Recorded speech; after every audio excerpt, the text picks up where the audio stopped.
start by sort of telling you about my sort of journey with the technology for myself. And that started off with this project that Tom has alluded to, Dummies to Delight, that was started as a initiative from the Vet Board of Studies, where the Dean and the Associate Dean sort of decided that they were going to upskill in the area of learning technologies and invited other program leaders to sort of join them.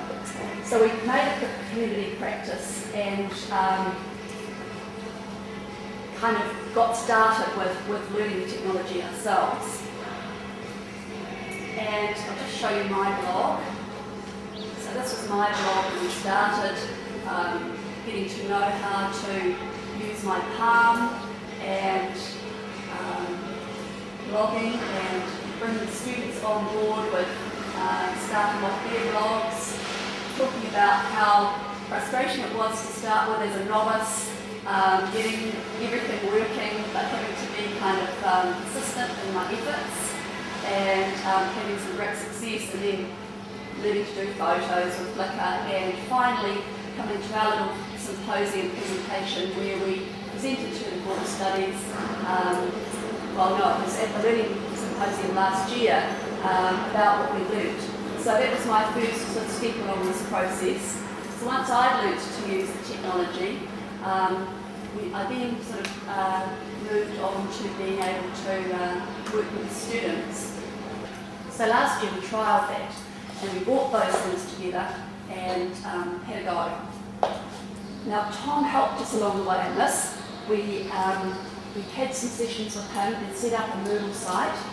We blogged, I trialled PDA, and we're going to use that with all the students this year. And we looked at electronic portfolios. Now we had fantastic success with these students. They did so well. We got 2 gold medals at Ellerslie and a bronze. We got the People's Choice Award, we got the Writing Award, we got the Construction Award. I've never sat at a table with my students around and so piled up with awards. It was absolutely fantastic. So we had a particularly good crop of students this year, but I do think that the new things that they learned, the kind of community practice that was fostered, and these new skills that they gained in the e-world were fantastic and contributed to them doing so well.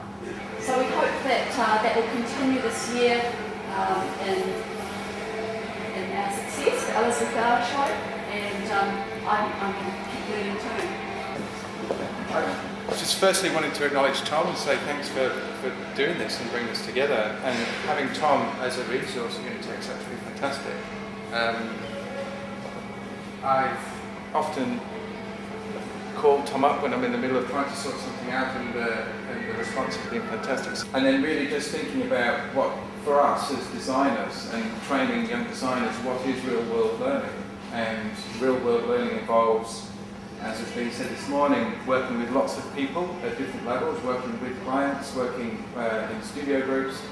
And then certainly in terms of design, as we understand it, it's about team working. And team working blocks allow you to work in teams in a way that you can't work if you don't use them.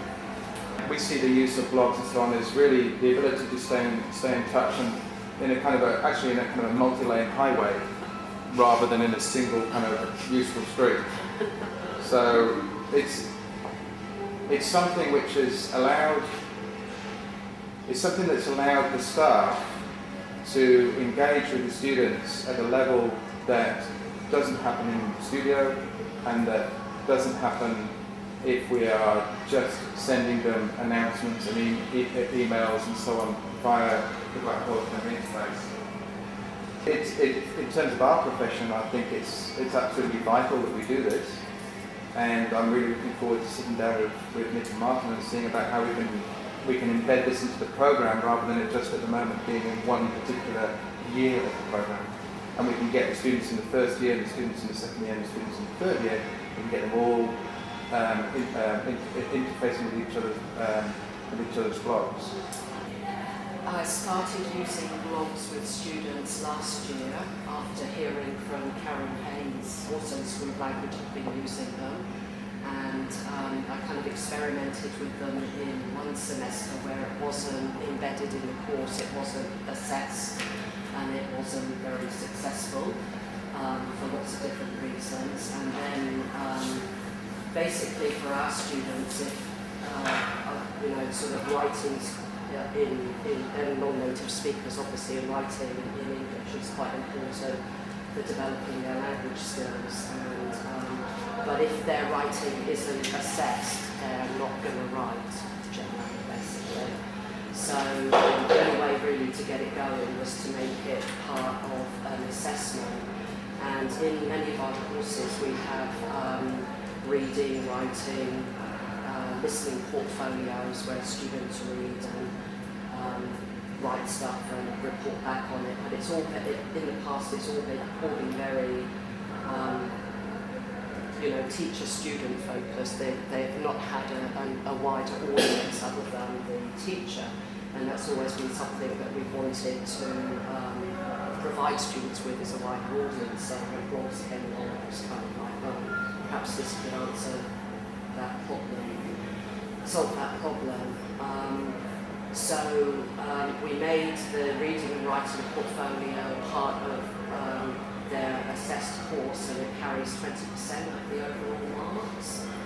So we've got all the students' blogs down here. What we're trying to do is to get them to interact with each other.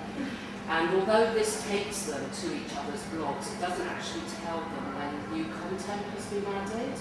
So what I really wanted to do was to integrate using this with blog lines. Hi, my name's Karen, and I work with Mel, and I'm quite passionate about blogs, mainly because I see the delight that students have when they suddenly find that they've got this presence on the internet, that they're actually writing in English, and that other people can read it.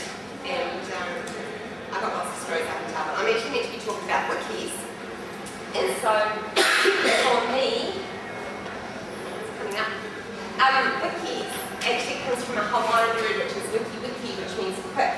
And so the reason that I really like wikis is that they are so fast, and again, it's an internet presence that you can do in a matter of seconds. Like I spent 10 minutes just putting this in yesterday. And it's not just my space, the blog is very much my space, and shared blogs don't seem to me to be hugely successful, but wikis is somewhere that anybody can put anything.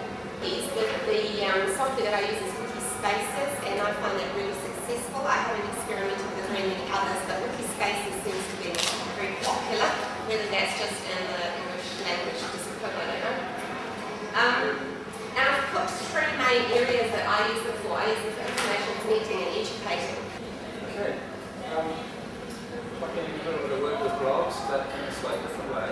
I did a workshop with Tom and Deidre, and saw the potential of using blogs for reflective journals, which we use extensively throughout UARTI, with varying degrees of success.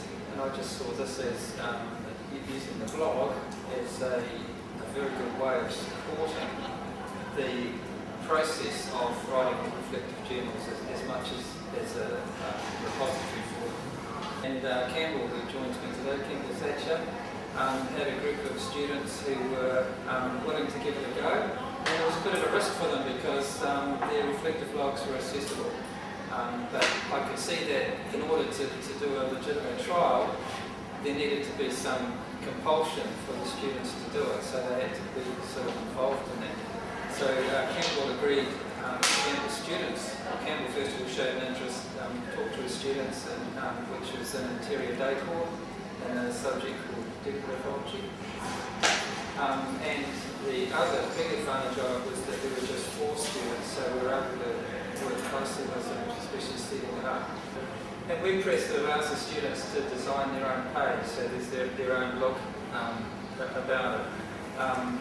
To the right-hand side there, the sidebars, they can put things called widgets, they can choose a variety of things that can go there. So